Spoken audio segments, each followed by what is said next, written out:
মদিনার নারী পুরুষগুলো ঘর থেকে কান্তি কান্তি বের হয় আর কয় মনে হয় রে আমার নবী বুধ আবার চলে আসলো। কারণ নবীর মসজিদের মধ্যে আবার বেলালের আজান শোনা যায়। কান্নার রোল পড়ে গেছে। কিন্তু বেলাল আজান দিতে দিতে একটা পর্যায়ে বেলাল যখন এই আশহাদু আন্না মুহাম্মাদার রাসূলুল্লাহ যখন এই বাক্যটা বেলাল উচ্চারণ করলো, Belal out of the control হয়ে গেল। বেলাল বেহুশ হয়ে জমিনের মধ্যে পড়ে যায়। বেলালের মুখ দিয়ে আর কোনো শব্দ বের হয় না। বেলাল দীর্ঘক্ষণ পর যখন হুঁশ আসলো, বেলালকে জিজ্ঞাসা করা গেল, বেলাল বেহুশ কেন হয়ে গেল? বেলাল ডাক দেয়া, তোরা বুঝবি না,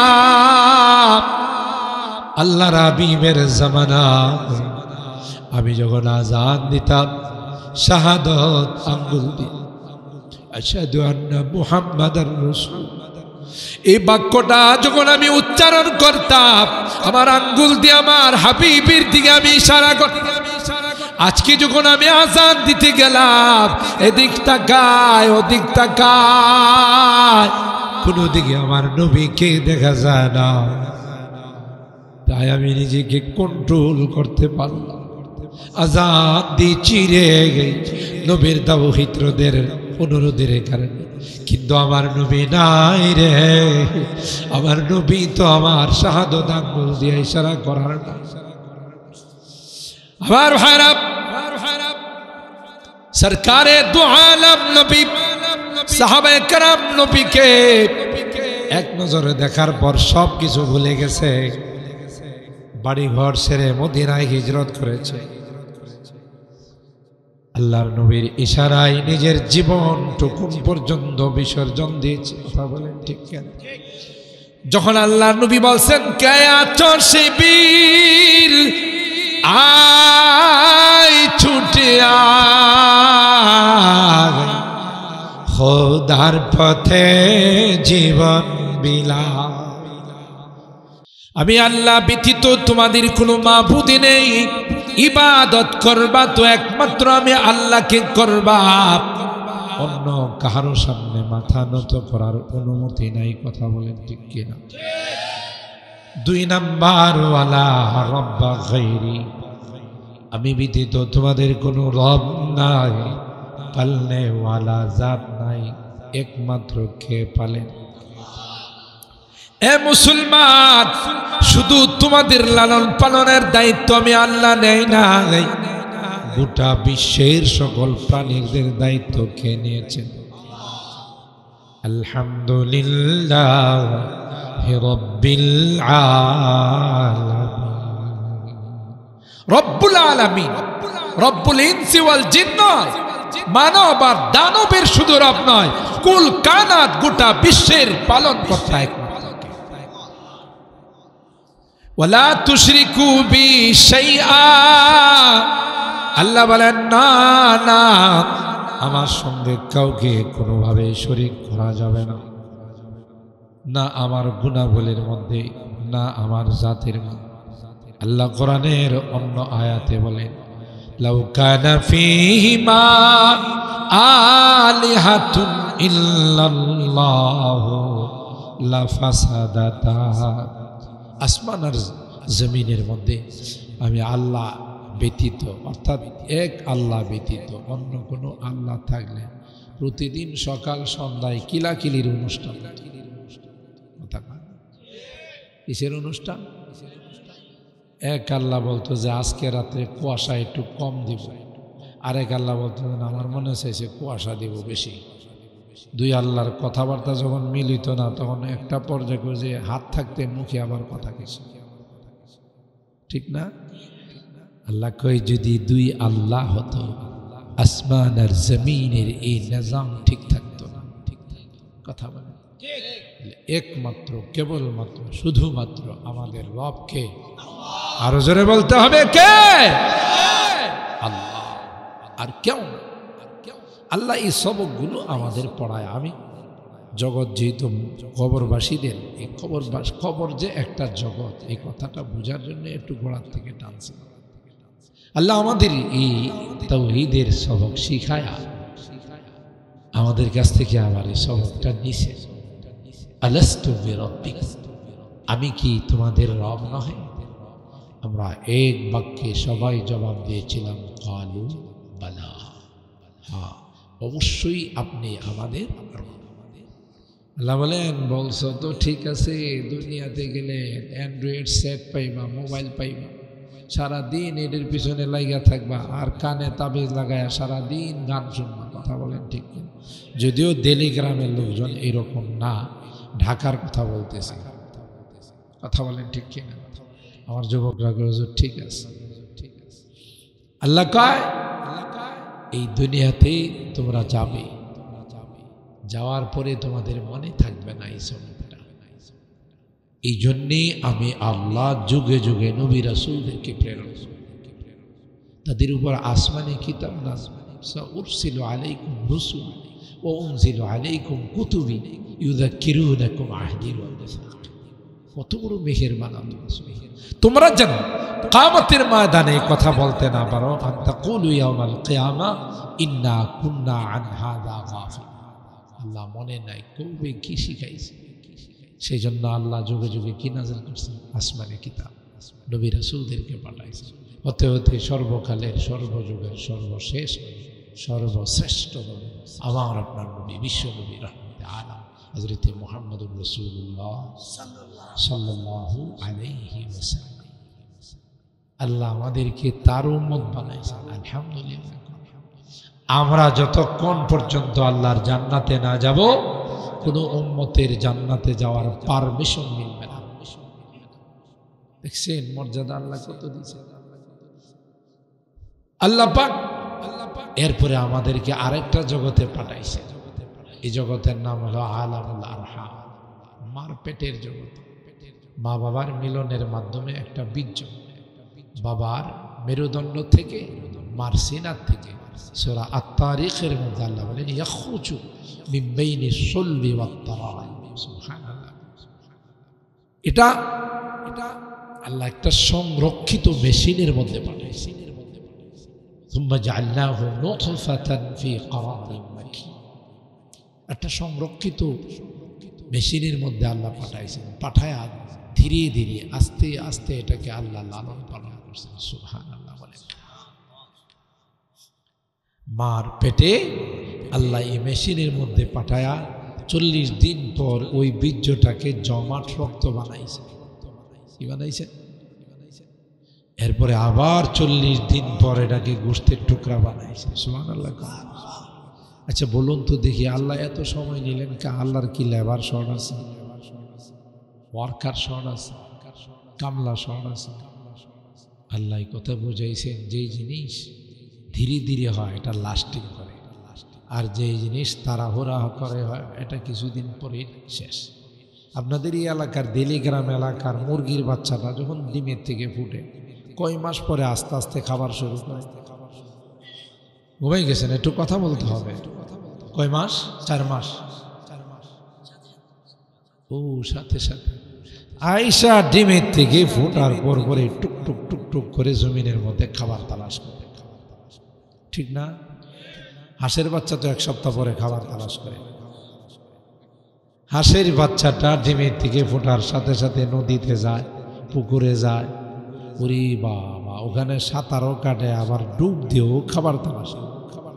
আজ পর্যন্ত শুনছেন কোনো ইলেকট্রনিক্স মিডিয়ায়, কোনো প্রিন্টিং মিডিয়ায় খবর পাইছেন যে দিল্লি গ্রামে বেশ কিছু হাঁসের বাচ্চা সাঁতার না জানার কারণে পুকুরে গিয়া ডুবে মারা গেছে? একটা বাচ্চাও মরে নাই। মানুষের বাচ্চাটারে ছেড়ে দিলে বাঁচবো না, মরে যাবে। এমনি তো মাঝে মধ্যে খেলাধুলা করতে করতে গিয়ে মরা যায়, খবর পাওয়া যায় না। হাঁসের বাচ্চাটা ডিমের থেকে ফুটার সাথে সাথে এই যে সাঁতার কাটলো, আমার মনে হয় প্রত্যেকটা হাঁসের বাচ্চা নৌবাহিনী স্কুলে ভর্তি হয়ে আগে সাঁতার শিখছে, কথা কয় না। হ্যাঁ, সাঁতার শিখে নাই? কে শিখাইছে? সুবহানাল্লাহ। খুব খেয়াল করেন কথাগুলো। গাভীর বাচ্চা, বাছুরটা, এটা যখন দুনিয়াতে আসে এটাও বোধ পুকুরে যায়, আগে সাঁতার কাটে, ডুব দিয়া খানা তালাশ করে, কয় না? এটা এক কদম দুই কদম যখন দাঁড়ানো শিখে তখন মার উলানে যায় মুখ লাগায়, কথা কয় না? মুখ লাগায় টান দেয়। দুধ না পাইলে আরো কোনো পলিসি অবলম্বন করেনি, মাথা দিয়ে ধাক্কা দেয় না মার উলানের মধ্যে মাথা দেয়া ধাক্কা দেয়। ওর এই পলিসিটা কে শিখাইল? জুড়ে কর।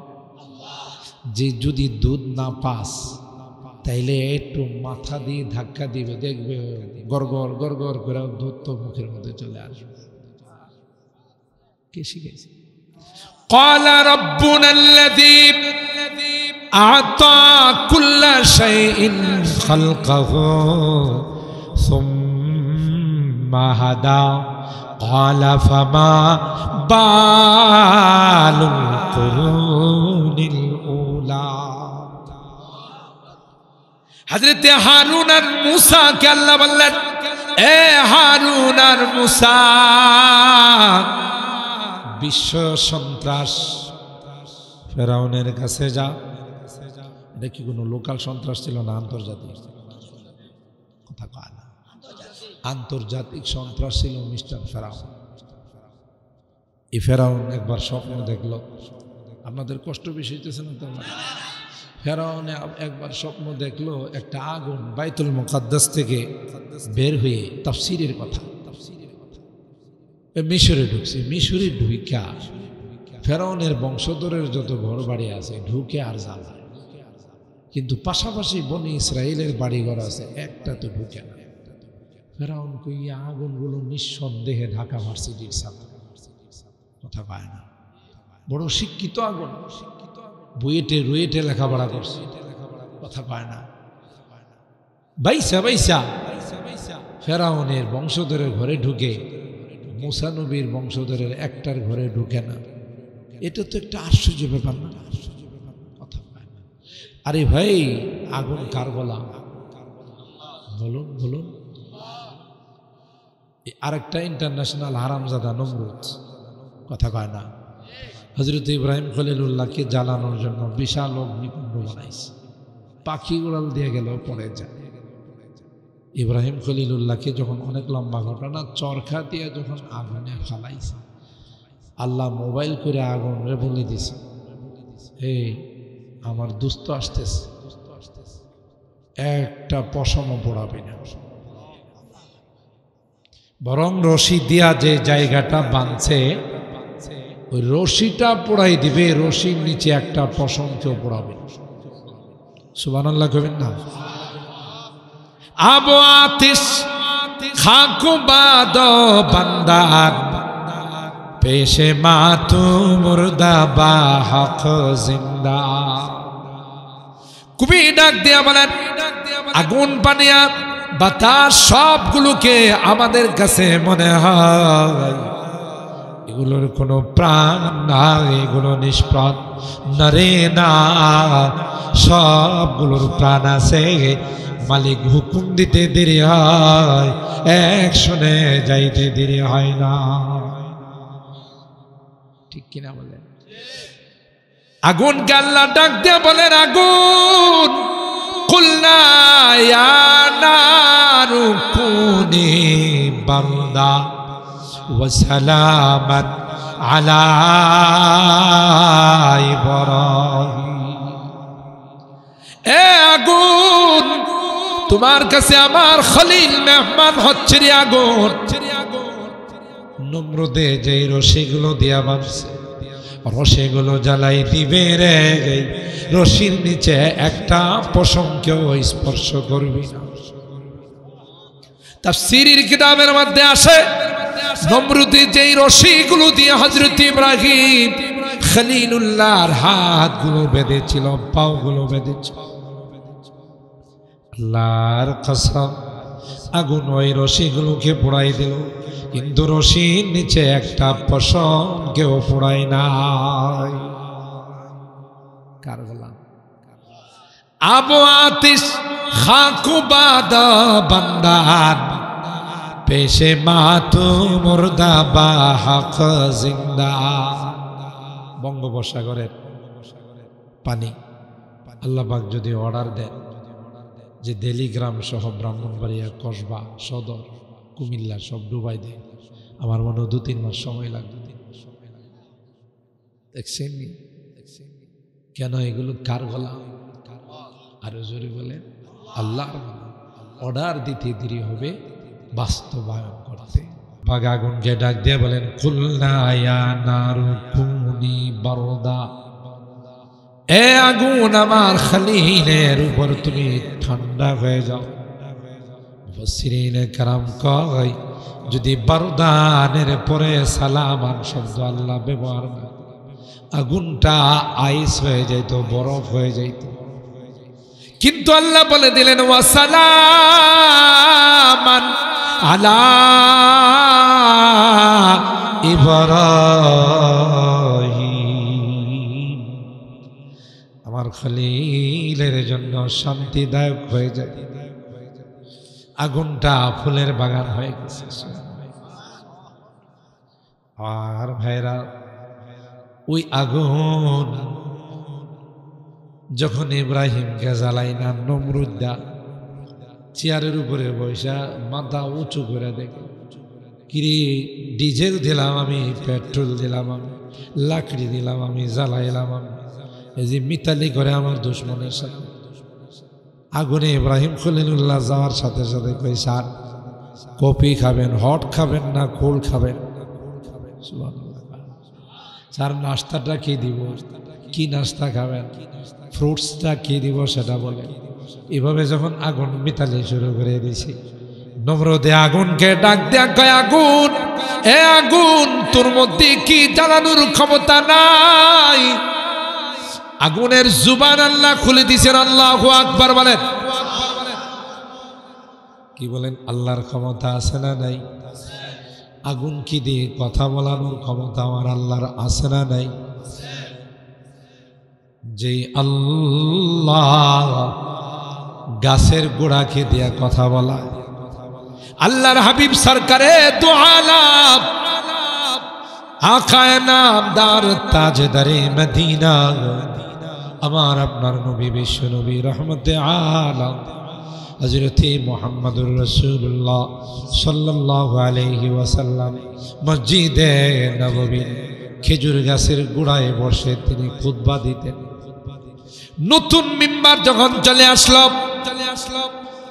আল্লাহর হাবিব নতুন মিম্বারে যখন খুতবা দেওয়ার জন্য বসলেন, আল্লাহর কসম, বুখারী শরীফ খুলে দেখুন, ওই পুরাতন মিম্বার খেজুর গাছের গোড়া এত উচ্চ আওয়াজে কান্না শুরু করে দিল, মসজিদে নববীর সবাই তার কান্না শুনল। আল্লাযী তাইন্নু আনিনা সবি আল্লাযী ইউসাক্কাত, এমন ভাবে সে কান্না শুরু করে দিল যে বাচ্চারা যেমন জোরে জোরে কান্না করে, সেইভাবে কান্না শুরু করে দিল। আল্লাহর হাবিব তার কান্নার আওয়াজ শুনে নতুন মিম্বার থেকে নেমে পুরাতন মিম্বারটাকে সিনা মোবারকের সঙ্গে জড়ায় আমার কাছে, কান্দিস না, তোকে কিয়ামত পর্যন্ত আমি মসজিদে নববীর থেকে বের করব। হজ উমরা করতে গেলে আপনারা তো সাধারণ মানুষ চিনবেন না, ওলামায়ে কেরাম চিনবেন। উস্তুয়ানায় হান্নানা একটা পিলার আছে। আসল মসজিদে নববী যে এরিয়াটা, ওখানে আরবিতে লেখা আছে হাযা হাদ্দু মসজিদি রাসূলিল্লাহ সাল্লাল্লাহু আলাইহি ওয়াসাল্লাম। আপনারা বুঝবেন না, আলেমদের সাথে যাইয়া আলেমরা দেখাইব, যখন রিয়াজুল জান্নাতে প্রবেশ করবে তখন ওইটা দেখা আছে যে আসলে আল্লাহর নবীর জামানায় মসজিদে নববীর এরিয়াটা কতটুকু ছিল। এর মধ্যে 5টা পিলার আছে, উস্তুয়ানাতুল উফুদ, উস্তুয়ানাতুল হান্নানা, উস্তুয়ানায়ে আয়েশা এভাবে লেখা আছে। উস্তুয়ানায়ে হান্নানার যে পিলারটা, এই পিলারের নিচে ওই পুরাতন মিম্বারটা বসা আছে, যে আল্লাহ নবীর ব্যথায়, বিরহ ব্যথায় সহ্য করতে পারে না। কথা বলেন ঠিক কিনা? আল্লাহর হাবিব বলেন, এ মিম্বার, কি জন্য তুমি কাঁদো? চোখের পানিগুলো ছেড়ে দিয়া কয়, ও পয়গম্বর, আজ থেকে আর কোনোদিন আমার মুখে বসবেন না, আর কোনোদিন খুতবা দিবেন না। ওই বিরহ ব্যথাটা আমি সহ্য করতে পারি না। কথা বলেন ঠিক? হযরত বেলাল মসজিদে নববীর মুয়াজ্জিন ছিলেন। আল্লাহর হাবিবের জামানায় আযান দিতে, ও ভাই, বেলালের আযান এত পাওয়ারফুল ছিল। মসজিদে নববী থেকে বেলাল যদি আযান দিচ্ছে, ওই আযানের আওয়াজ আল্লাহর আরশে গিয়া ধাক্কা লাগাইছে। আর আস্তে সুবহানাল্লাহ। রুসমে আদারিহি গায়াব, আযানে বেলালি ন রহি। রুসমে আদারিহি গায়াব, আযানে বেলালি ন রহি। ফলসফা রহি গায়াব, তলকিনে গজালি ন রহি। আযান তো এখনো হয়, কিন্তু ওই আযান হয় না যে আযানের আওয়াজ আরশের মধ্যে যায় ধাক্কা লাগে। কথা বলেন ঠিক? হযরত বেলাল, আল্লাহ নবী দুনিয়া থেকে বিদায় নেওয়ার পর বেলাল আর মদিনায় রয় না। বেলাল সোজা সিরিয়া সফর করে চলে গেছে। তারিখের কিতাবের মধ্যে আসে, এক রাত আল্লাহর পয়গম্বর বেলালকে স্বপ্ন যুগে কয়, ওরে বেলাল, তুমি এত বড় নিষ্ঠুর হয়ে গেলে। এ বেলাল, তোমাকে কি মনে চায় না আমার রওজায়ে পাকে আসতে? এ বেলাল, এ বেলাল, তুমি আমাকে ছেড়ে সুদূর সিরিয়ায় চলে গেলা, একটা বার তোমার কি মনে চায় না আইসা আমার রওজায়ে পাকে মসজিদে নববীতে আযান? পয়গম্বরকে স্বপ্ন দেখার পর বেলাল ঘুম থেকে উঠে পাগলের মতো দৌড়াইয়া মদিনা মুনাওয়ারায় চলে আসলো। বেলালকে দেখে আল্লাহর নবীর দৌহিত্র হযরতে হাসান হুসাইন গিয়ে আবদার জানালেন, ওরে নবীর মুয়াজ্জিন, কতদিন হয়ে গেল মসজিদে নববীতে তোমার আযান হয় না। এ বেলাল, একটা বার মসজিদে নববীতে তুমি আযান দিবানি রে। নবীর দৌহিত্র তোমার কাছে আবদার জানায়। এ মুসলমান, ইতিহাসের কিতাবের মধ্যে আসে, আল্লাহর নবীর দৌহিত্রদের সাইয়্যিদা শাবাবি আহলিল জান্নাহ, যেই দুইজন জান্নাতি যুবকদের লিডার হবে, হযরত হাসান হুসাইন রাদিয়াল্লাহু আনহু। আবদার ফেলতে পারে নাই।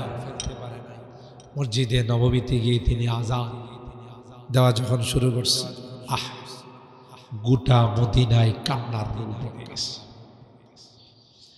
মদিনার নারী পুরুষগুলো ঘর থেকে কান্তি কান্তি বের হয় আর কয়, মনে হয় রে আমার নবী বোধ আবার চলে আসলো রে।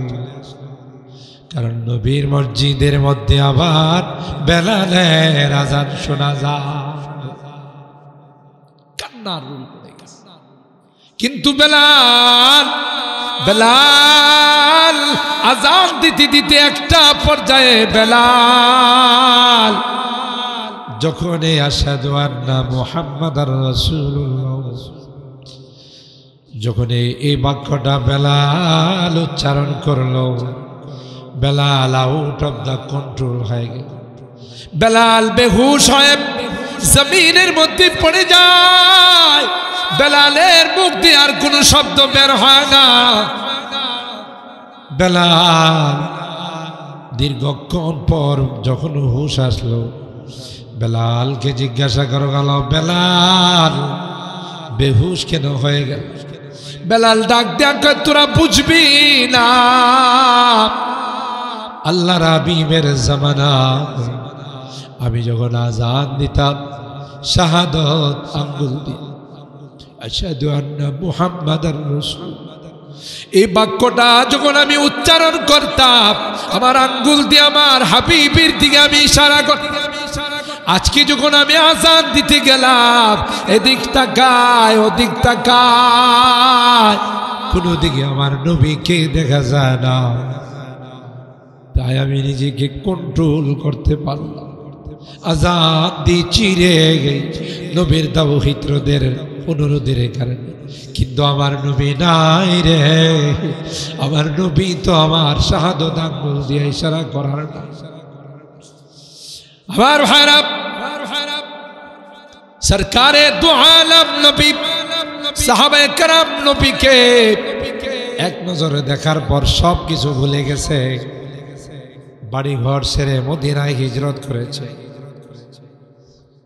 আল্লাহর নবীর ইশারায় নিজের জীবনটুকু পর্যন্ত বিসর্জন দিয়েছে। কথা বলেন ঠিক কেন?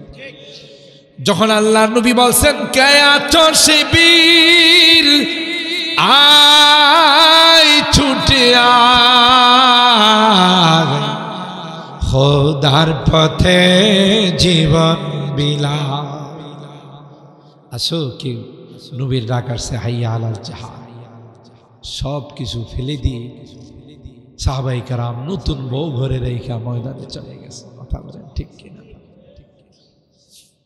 জামালে হুসনে ইউসুফ পর ফকত আশিকি जुलैखा थी, जमाले हुस्न यूसुफ पर फकत आशिकी जुलैखा थी, तुम्हारे रूए रोशन पर फिदा सारी जहानी, फिदा सारी जहानी।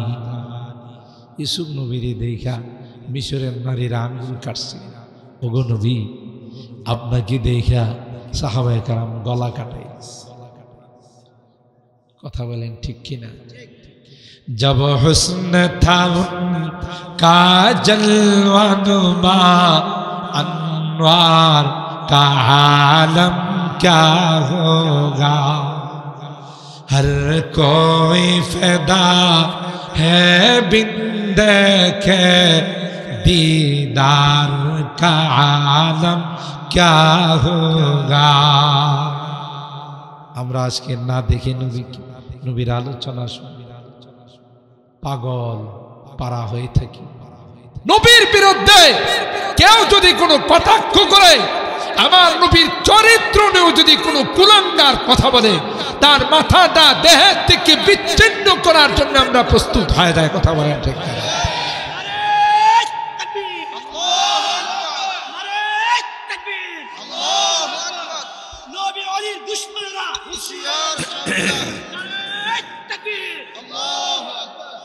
তাইলে যারা সরাসরি আমার নবীর চেহারা মুবারককে দেখছে, এদের অবস্থাটা কি ছিল? হর কোই ফিদা হ্যায় বিন দেখে दीदार का आलम क्या होगा। देखते तरह की जिस वक्त में थे खिदमत में उनकी बू बकर उमर उस्मान आली, যার খাদেম ছিলেন সিদ্দিকে আকবর রাদিয়াল্লাহু তাআলা, যার খাদেম ছিলেন ফারুক আজম রাদিয়াল্লাহু তাআলা, যার খাদেম ছিলেন উসমান ইবনে আফফান, যার খাদেম ছিলেন শের খুদা আলী মুর্তজা রাদিয়াল্লাহু তাআলা। সেই নবী কেমন নবী ছিলেন? সুবহানাল্লাহ। जिस वक्त में थे खिदमत में उनकी बू बकर उमर उस्मान अली, उस वक्त रसूल अकरम के दरबार का आलम क्या होगा। আমার কিছু ভাইয়েরা আছে, আমি এদেরকে আমাদের ভাই বলি, এরা বুঝে না, কই ওয়াহাবিরা নবীর শান গাইতে জানে কথা। যদি আপনাদের এলাকায় নাই, অন্য এলাকায় আমাকে ওয়াহাবি কয়, আর হেদের তো আমাদের সাথে দুশ্মনী, আমরা তাদেরকে আমাদের ভাই ডাকি, আমরা তাদেরকে মনে করি আমাদের ইমানি ভাই, কিন্তু ওরা মাহফিলে বৈশা আমাদেরকে 100 বার কাফের না করলে পেটের ভাত হবে কি? ঠিক আছে না? অমুক কাফের তমুক কাফের, আরে বাবা রে বাবা, জিন্দা থাকতে তো কাফের হই, মরল কাফের, ঠিক না? কই কি ওয়াহাবিরা মরলে যে কবরে দাফন করা হয়, এই কবর থেকে যে ঘাস উঠে, এই ঘাস যদি কোনো গাভী খায়, এই গাভীর দুধ যদি কেউ হয়, হেও কাফের। চিন্তা করছেন কি পাওয়ারফুল কাফের আমাদের বানাইছে। মানুষ মরলে তো সব জায়গায়, আমরা মরার পর ওই কাফেরই খায়, কই যে গাভীটা ঘাস খাইছে এর দুধও কাফের হয়ে গেছে, কথা কয় না? না রে বাবা, কাফের গালিটা বড় শক্ত, বড় কঠোর গালি। তুমি জানো না বিদায়, তোমার তো এলেম কালাম নাই, তুমি বুঝো না। আজ পর্যন্ত 30-35 বছর যাবৎ ময়দান আছে, জীবনে কোনোদিন কাফেরকে কাফের বলে কাউকে গালি দেয়নি। কথা বলেন ঠিক কেন? আমাদের উলামায়ে কেরাম কেউ কাফের বলে না, আর ওরা বৈশাই অমুক কাফের তুমুক কাফের, বোঝা গেল এরা খাঁটি না, এরা ভেজাল। আর কি করে জানে? কোরআনের আয়াত দিয়া গান বানায়। কোরআন যেখানে গান নিষেধ করছে ওরা গান বানায়। আল কোরআনের ঘোষণা, নবীজির তাজিম না করলে হাড্ডি গুড্ডি থাকবে না। ইয়া রাসূলুল্লাহ, আপনারা শুনেন না এই জাতীয়? আল কোরআনের ঘোষণা, নবীজিরে তাজিম না করলে হাড্ডি গুড্ডি থাকবে না। নবী কথা কইছে, হাড্ডি গুড্ডি ভেঙে ফেলা। তুই কিসের নবীর আশিক বলে সমাজকে জাতিকে তুই বিভ্রান্ত করিস? কথা বলেন ঠিক কি? নবীর শান। আরে যে দেওবন্দিদেরকে ভাই তুমি কাফের বলো, তুমি নিজে একটাবার বুকে হাত দিয়া দেখো। হযরত রশিদ আহমদ গঙ্গুহি রাহিমাহুল্লাহ, তার এক মুরিদ তাকে এক জোড়া জুতা হাদিয়া দিছে, যে জুতার কালারটা ছিল সবুজ, জুতাটাকে প্যাকেট করে মাথায় নিয়ে নিয়ে ঘুরে। মুরিদরা জিজ্ঞাসা করছে, হুজুর জুতা কি মানুষ মাথা লিয়ে ঘুরে? আপনি জুতা মাথায় দেখিস না? এই জুতার কালার আমার নবীর গুম্বদে খাজরার কালার। फिर पेश नजर गुंबद खजराए हरम है, फिर पेश नजर गुंबद खजराए हरम है, फिर नाम खुदा रोज़ाए जन्नत में कदम है, फिर शुक्र खुदा सामने मेहराब नबी है, फिर शुक्र खुदा सामने मेहराब नबी है, फिर सर है मेरा और तेरा नक्श कदम है। हर मोए बदन भी जुज़्बा बन के करे शुक्र, कम है बखुदा उनकी इनायत से कम है।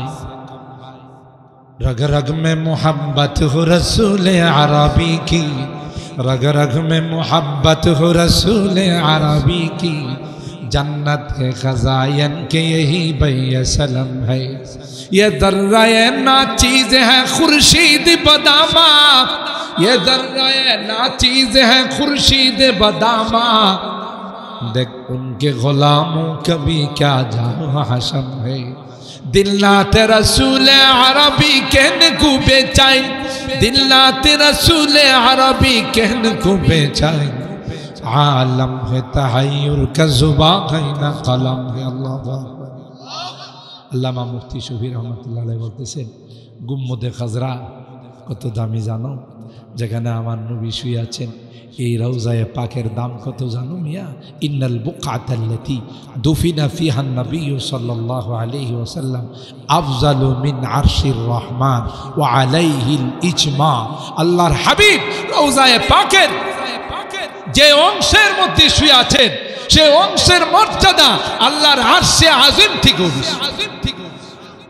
পৃথিবীর কোনো আলেমের দ্বিমত নাই, কথা কয় না। তো বলতেছেন যে এই রওজায়ে পাক গুম্বদে খাজরার কালার হলো আমার এই জুতার কালার, এই জন্য এটা আমি মাথায় লয়ে লয়ে ঘুরি। ইমামে আজম আবু হানিফা রাহিমাহুল্লাহ নাম শুনছেন আমরা হানাফি মানা। তিনি ইরাকে থাকতেন, কুফাতে, কুফা নগরীতে থাকতেন। তিনি মদিনায় খুব কম আসতেন। তো একবার তিনি উমরা করতে আসছেন। মদিনায় যখন উমরা করতে আসছেন তো ইমামে মালিক আলাইহির রাহমা তিনি মদিনাতে থাকেন। ওনাকে ইমাম ও দারিল হিজরা বলা হয়। কি বলা হয়? ইমাম ও দারিল হিজরা, মদিনার ইমাম। একদিন, দুই দিন, তৃতীয় দিন ইমাম আজম আবু হানিফা রাহমাতুল্লাহ আলাইহি বলতেছেন, ইমাম মালিক ভাই আমি আর পারতেছি না, আমি চলে যাই। ইমাম মালিক বললেন, ভাই আপনি কি যে বলেন, মদিনায় আসলে মানুষ যাইতেছে না, যেমন কথা শোনার মদিনা তেমন কাজ, কথা কয় না। মক্কার মানুষের আচরণ এখনো ঠিক হয় নাই, কিন্তু মদিনার মানুষের আচরণ সোনার আচরণ। কেন? মদিনাতে আমার নবী শুয়ে আছে, হায়াতুন নবী, কথা বলেন ঠিক কেনা? আমি একবার দর্শনে আপনাদের মনে বেশি কষ্ট দিয়ে ফেলাইতেছি, রাগ করতেছেন না তো? আমি ওয়াদা মতো 12টায় দোয়া করবো ইনশাল্লাহ। আর আছে কয়েক মিনিট, দোয়ার দিকে যাব। শুধু বোঝার জন্য, কথার কথা চলে আসছে এই জন্য বললাম। হোটেল থেকে বের হয়ে মসজিদে নববীতে আসতেছিল, তো গ্রামের হাজি তো, আমি বললাম যে দেখেন রুট ঘাট পার হয়েন না, ইশারা দিলে, সিগনাল দিলে ওখানে সিগনাল পড়বে, তখন বাইরে। কার কথা কে শুনে? বাঙালি তো যাতে। আমি গেলাম, তাইতে হলো, যাইতে পারলেই হলো। মাঝখানে চলে গেছে, গাড়িগুলো তো অনেক স্পিডে চলে, হার্ড ব্রেক করছে হাজিদেরকে দেখা কয়েকটা গাড়ি। তা আমি আমার এদেরকে পিছনে নিয়ে হাজিদেরকে আমি বললাম, ইয়াল্লাহ রো, হ্যাঁ এরা হাজি সাহেব মানুষ বুঝে নাই, এরা দাঁড়াই গেছে মাঝখানে। এই শেখগুলো নাই মামারে বলতেছে, আন্তুম জিউফুর রহমান জিউফুর নবী, তোমরা তো নবীর মেহমান, আল্লাহর মেহমান, তোমরা যতক্ষণ না যাবে ততক্ষণ পর্যন্ত আমরা গাড়ি স্টার্ট করব। আচরণ দেখছেন কত সুন্দর। আর মক্কার মানুষ এখনো যদি আপনি দোকানে গিয়া কোনো একটা জিনিস একটু দাম ধরতে, কি আল্লাহ গের গের, আল্লাহ গের গের গের গের, এখনো কর্কশ মেজাজ হয়ে গেছে, কারণ আবু জাহেলের ব্লাড এখন আছে, কথা বলেন ঠিক কেনা? এত ব্যবহার। তো হুজুরি আকরাম সাল্লাল্লাহু তাআলা আলাইহি ওয়াসাল্লাম মদিনার মধ্যে শুয়ে আছে। ইমামে আজম আবু হানিফা 3 দিন পরে যখন যাইবার লাগছে, ইমাম মালিক ভাই বুঝলাম কারণ কি? দেখেন আজকে 3 দিন হয়েছে আমি আসছি, একটা দিনও পেশাব পায়খানা করি। আল্লাহু আকবার বলেন, আল্লাহু আকবার। কেন টয়লেট নাই? ও ভাই টয়লেট তো আছে, টয়লেট হয়েছে কই দিন হয়েছে? আমার নবীর কদম মুবারক জমিনের কোন অংশে পড়ছে আর আমি ইমাম আজম আবু হানিফা ওখানে পেশাব করব, তা হতে পারে না। পেশাব করতে যাই, আমার পেশাব উপরের দিকে চলে আসে, বাথরুম আসে না। কেন? যদি এখানে আমার নবীর কদম মুবারক পড়ে থাকে, কোন সাহস আমি পেশাব? আল্লাহু আকবার বলে। কাদেরকে তোমরা বলো নবীর সন্তান?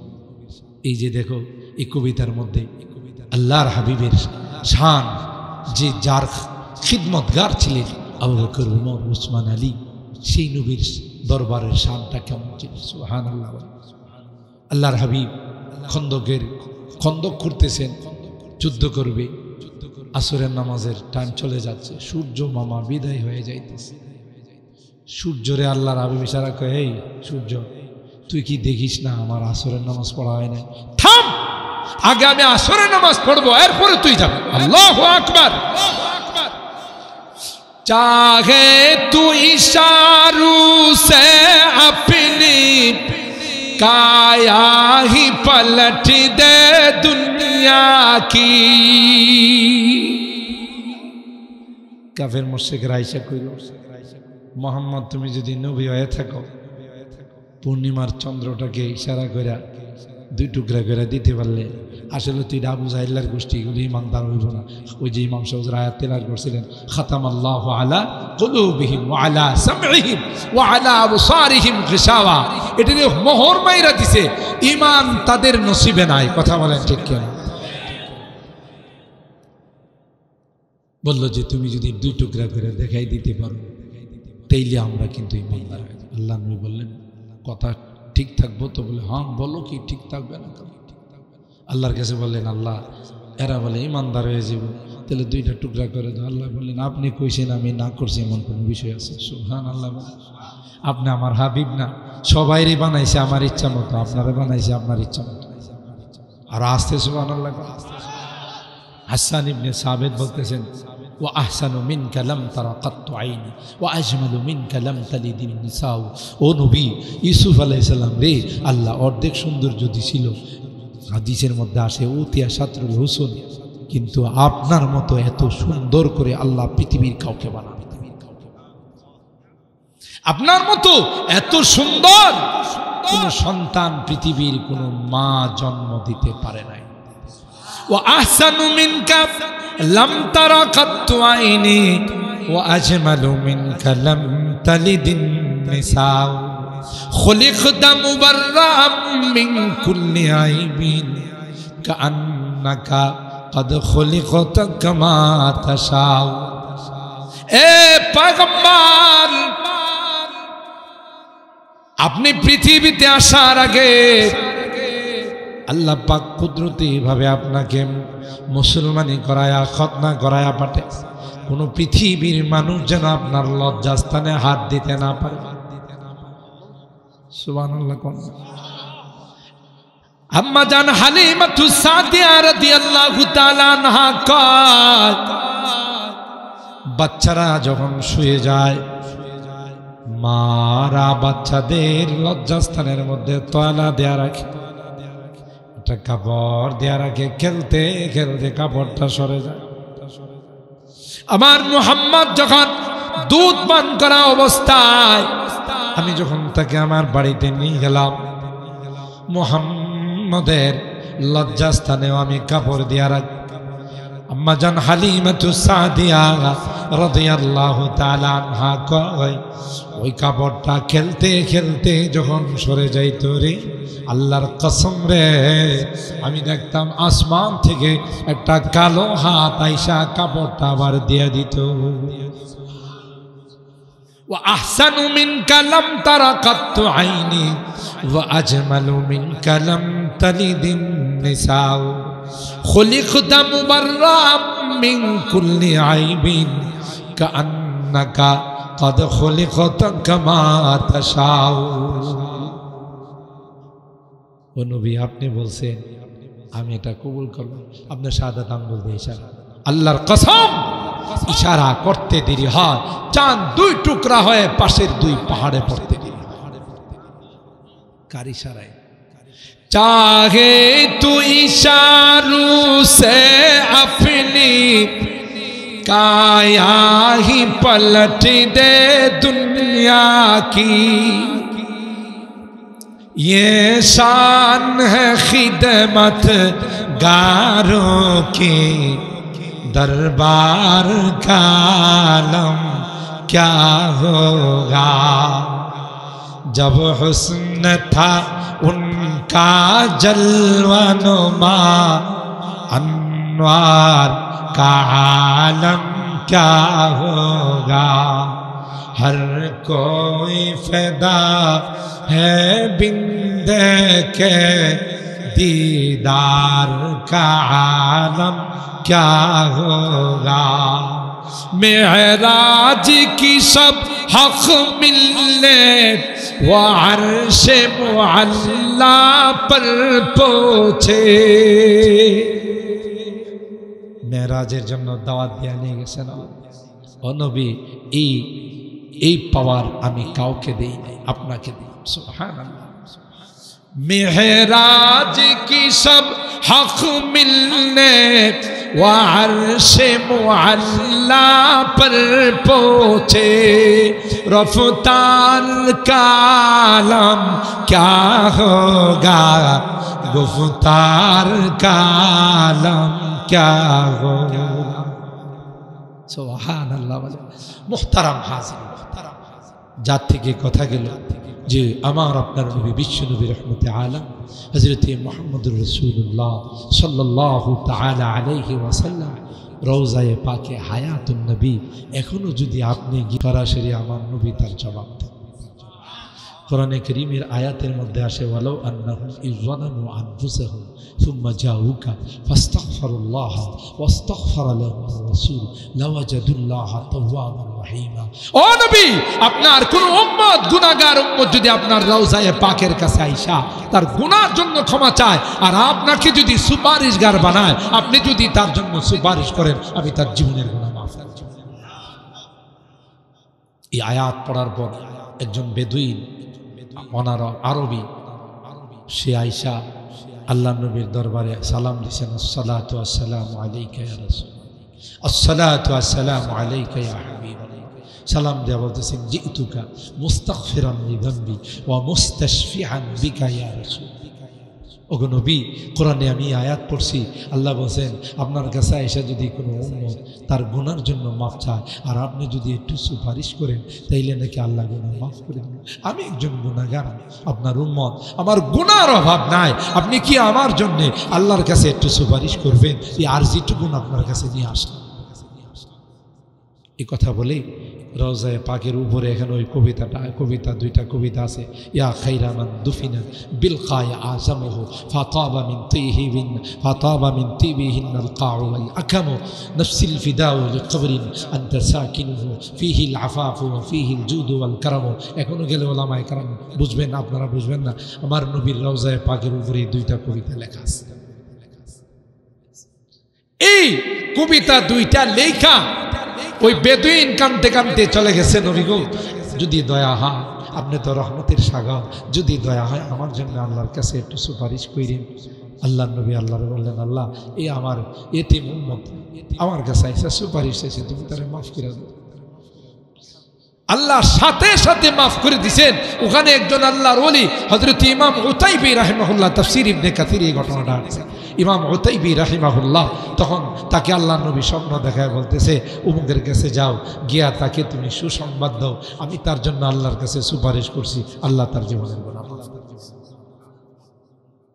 মুহতারাম হাজিরিন আল্লাহ তাআলা আমাদেরকে এই রূহের জগৎ থেকে মারপেটের জগতে নিয়ে আসছেন ওখান থেকে আল্লাহ তাআলা আমাদেরকে বর্তমান দুনিয়াতে রাখছেন এটা কি শেষ না আরেকটা জগৎ আছে কথা কয় না আরেকটা জগৎ আছে না নাই এটাকে বরজখের জগৎ বলে কবরবাসীদের জগৎ বলে এটাও কিন্তু শেষ নয় ওখান থেকে আরেকটা জগতে যাইতে হবে এটা হলো হাসরের ময়দান কথা কয় না বুঝতেছেন তাইলে এই কবরের জগৎটা কেমন হবে দুনিয়ার জগৎটা যেমন কথা কয় না দুনিয়ার জিন্দেগিতে যে যেমন আমল করবে কবরের জিন্দেগিটা তার তেমন কামা তাদিনু তুদান जैसा करोगे वैसा भरोगे যেমন কর্ম আপনারা কি ঘুমিয়ে গেছেন কষ্ট হইতেছে আপনাদের আপনার আমার কবরটা কেমন হবে আল্লাহ আগে আমাদের জানাই দিয়েছেন দুনিয়াতে আসার আগে মিনহা খালাকনাকুম ওয়া ফিহা নুঈদুকুম ওয়া মিনহা নুখরিজুকুম তাওরাতান উখরা এই মাটি দিয়ে তোমাদেরকে বানাইছি আবার এখানে ফেরত নিয়ে আসবো এখান থেকে আবার পুনরায় তোমাদেরকে জিন্দা করব ঠিক কিনা বলেন আপনার দুনিয়ার জিন্দেগিটা যদি সুন্দর হয় নামাজি জিন্দেগি হয় আমলি জিন্দেগি হয় আল্লাহর নবীর ইতাআতি জিন্দেগি হয় পরমাবর্তারি জিন্দেগি হয় আপনি কবরে গিয়ে বসে বসে জান্নাতি সুযোগ সুবিধা পাইতে আর এই দুনিয়ার জিন্দেগিটা যদি হে যুবক ভালো করে শোনো দুনিয়ার জিন্দেগিটা যদি মন চাহি জিন্দেগি হয় গানের জিন্দেগি হয় প্রেম প্রীতির জিন্দেগি হয় নেশার জিন্দেগি হয় না না যুবক এটা বড় খারাপ তোমার দুনিয়া থেকে যাওয়ার সাথে সাথে শাস্তি শুরু হয়ে যাবে তখন বাঁচাও বাঁচাও বলে চিৎকার করবে তোমার চিৎকার কেউ শুনবে না কবরের মধ্যে কোনো গরু বাছুর থাকলে কোনো ভেড়া ছাগল থাকলে এরা শুনবে এরা রশি চিরে লাফায়া এখান থেকে চলে যাবে তোমার এই চিৎকারের আওয়াজ কথা বলেন ঠিক না ঠিক? তাইলে আমাদের এই দুনিয়ার জিন্দগিটা যদি সুন্দর করে সাজায়, ফেরেশতারা আয়েশা ডাক দিয়ে বলবে, ইয়া আইয়াতুহান নাফসু ইয়াতমাইন্না, এর শান্তিদায়ক আত্মা, এর নেককার আত্মা, তোমার নেওয়ার জন্য আমরা লক্ষ লক্ষ কোটি কোটি জান্নাতি ফেরেশতা চলে আসছি। রেশমি রুমাল নেয়া, আসো, আহলান সাহলান মারহাবা, ওয়েলকাম, স্বাগতম, সালামুন আলাইকুম তাইবতুম ফাদখুলুহা খালিদিন। আর যারা নামাজ পড়ে না, রোজা রাখে না, পর্দা মেনটেন করে না, নেশা করে, সারা রাত দিন কানে তাবিজ লাগায়া গান শোনে, এমনও যুবক আছে এরা এতই গানের পাগল, রাত্রে যখন ঘুমায় তখনও গান শুনতে শুনতে ঘুমায়। যদিও দিল্লি গ্রাম খারেরা এই এলাকায় এই জাতীয় যুবক নয়, আমার ঢাকাতে আছে। আচ্ছা আপনারা বলুন তো, যেই যুবক কানে তাবিজ লাগায়া গান শুনতে শুনতে ঘুমাইছে, এই রাত্রে যদি মারা যায় গান শুনতে শুনতে, বিনা হিসাবে জান্নাত। কি বলে? হা, তুমি একটাবার চিন্তা করলা না? আরে মানুষ তো ঘুমায় মানে মরা, কথা কয় না?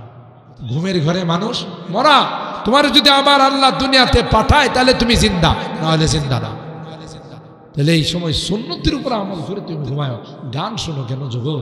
আল্লাহ কোরআনে সূরা আর রুমের 15 নম্বর আয়াতের মধ্যে যুবকদেরকে ডাক দেওয়া বলছে, যুবক রে, হিন্দি গান শুনিস না, কানে লাগায় গান শুনিস না, আমি আল্লাহ জান্নাতে তোরে এত সুন্দর গান শোনাবো যে যুবক তুই শুনিস না।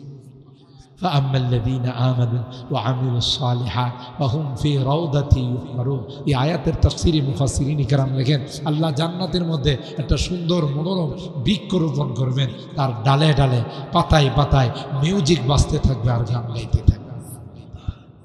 আর এখন তোমার গার্লফ্রেন্ড বাদ দিয়ে দাও, তোমার এই সমস্ত প্রেমিকা বাদ দিয়ে দাও, তোমার প্রেমিকারা তো আল্লাহর জান্নাত থেকে তোমার ডাকতেছে, আসেন আসেন, নাহনুল নাইমাতু ফালা নাবআসু নাহনুল খালিদাতু ফালা নাবিদু। আরে আরে স্বামী, আর তুমি আসো না, তোমার জন্য আমি অপেক্ষায় আছি। আর আমি তো তোমার গার্লফ্রেন্ডের মতো, আমি তো ব্যবহৃত নয়, আমি হলাম ইনটেক। কথা কয় না? আমি হলাম ইনটেক। হ্যাঁ, ওয়াহুরুন আইন কামসালিল লুলুইল মাকনুন জাযাআম বিমা কানু ইয়ামালুন। আল্লাহ এই লুকগুলো দেখাইছে কেন? আমি এক জায়গায় এই লুকের বয়ান করতেছিলাম মহিলা প্যান্ডেল থেকে। আপনাদের এখানে মহিলারা আছে কিনা জানি না। মহিলা প্যান্ডেল থেকে টুকেন আসছে, হুজুর এই জাতীয় ওয়াজ একটু কম করেন, এমনি ঘরের মধ্যে শান্তি নাই, দেখতে পারে না। কথা বলেন ঠিক কিনা? আর যদি এই সমস্ত নারীদের লুক দেখান আর তো দেখতেই পারবো না। 2 নাম্বার হলো, এত সুন্দরী রমণী রূপসী নারী পাইলে আমাদের দিকে কি আর তাকাইবে? ওরে বাবা, আমি বললাম তো মহিলা তো বড় বিচক্ষণ। তখন আমি জবাব দিলাম, না মা, আপনি যদি আল্লাহর বন্দিগি করে যাইতে পারেন, পর্দা মেনটেন করে যাইতে পারেন, সব হুরদের নেত্রী হবেন। আমরা হাসিনা কিসের নেত্রী ছিল? আপনি এর চেয়ে অনেক বড় নেত্রী। কথা বলেন, আপনার নেত্রী হয়ে কোরাল দেওয়া যাওয়া লাগবে না, আপনি ওখানে বসা থাকবেন। কথা বলেন ঠিক কিনা? ঠিক কিনা বলেন? মুহতারাম হাজিরিন, এই জন্য আল্লাহ এই সমস্ত লোক দেখাইছেন যে দুনিয়ার গান্দা এগুলো ছেড়ে দাও, দুর্নীতি ছেড়ে দাও, জুলুম ছেড়ে দাও, আল্লাহ তোমার জন্য সুন্দর জান্নাত আছে। যারা নামাজ পড়ে না, রোজা রাখে না, আল্লাহর কথা মানে না, এদেরকে নেওয়ার জন্য একজন ফেরেশতা আসবে, ভয়ঙ্কর আকৃতি, চোখগুলো লাল, ভয়ঙ্কর ভূতের মতো আসবে। আয়েশা ওরা ডাক দিবে, ইয়া আইয়াতুহান নাফসুল খাবিসা, এ বদমাশ, এ চোর, এ ডাকাত, এ নাস্তিক, এ মুরতাদ, এ কুলাঙ্গার, আয় আয় আয়। নিতে আসছে, দেখেই তার রুটা ছোটাছুটি শুরু, একবার মাথায়, একবার পায়ে, একবার হাতে। বাহির হতে চাবে না, কারণ দেখতেছে অবস্থা খারাপ। তাহলে আমরা কি নফসে মুতমাইন্না ওয়ালা হতে চাই, না নফসে খাবিসা অর্থাৎ শান্তিদায়ক নেককার আত্মাওয়ালা হতে চাই, না বদকার আত্মাওয়ালা হতে চাই? তাইলে কবরে শান্তি, পরকালে শান্তি, আমারে আপনারে শুয়াই দিবে মাটির মধ্যে। কিন্তু যখন নেককার হয়ে যাবেন, ইমিগ্রেশনের পুলিশের চেক যখন শেষ হয়ে যাব, সওয়াল জবাব যখন শেষ হয়ে যাব, ফেরেশতারা দৌড়ায় আয়েশা জান্নাতি গালি চলছে। আল্লাহ পাক রব্বুল আলামিন আমাদের সবাইকে এ পর্যন্ত যা আলোচনা শুনলাম সবগুলোর উপর আমল করার তৌফিক দান করুন। আমাদেরকে আল্লাহ তাআলা জান্নাতি বানার তৌফিক দান করুন। আমাদের কবরের জিন্দগিটাকে আল্লাহ রাব্বুল আলামিন জান্নাতি জিন্দগি বানার তৌফিক দান করেন। আল্লাহ পাক রব্বুল আলামিন আমাদের আজকের এই মাহফিলকে সমস্ত মুর্দেগানের রুহের মাগফিরাতের জন্যে আজকের এই মাহফিল আল্লাহ সকল মুর্দেগানকে মাফ করে দেন।